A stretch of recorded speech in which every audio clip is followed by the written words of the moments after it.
ভারতবর্ষের সংসদীয় গণতন্ত্রের চমৎকারিত্ব হচ্ছে এইটা যে কেরলের মানুষ বাংলার মানুষের সঙ্গে কথা বলে না, কাশ্মীরের মানুষ কর্ণাটকের মানুষের সঙ্গে কথা বলে না, কিন্তু মোড অব দ্য ইলেক্টোরেট সেটা সেম হয়।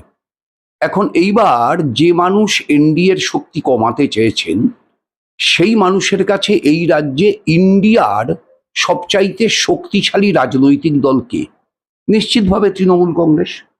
সুতরাং মানুষ যে বেশি শক্তিশালী আপাত দৃষ্টিতে তাকে ভোট দিয়েছেন। আমি তৃণমূল কংগ্রেসের সমস্ত প্রার্থী বিজয়ী, পরাজিত এবং সমস্ত কর্মী যারা তৃণমূল কংগ্রেসের এই জয় ছিনিয়ে আনবার জন্য কাজ করেছেন তাদের সকলকে শুভেচ্ছা জানাচ্ছি যে দেশ থেকে বিজেপির মতো সাম্প্রদায়িক শক্তির উগ্রতাকে কমিয়ে দেওয়ার ক্ষেত্রে তারা গুরুত্বপূর্ণ ভূমিকা পালন করেছেন। আমার অভিনন্দন গ্রহণ করব।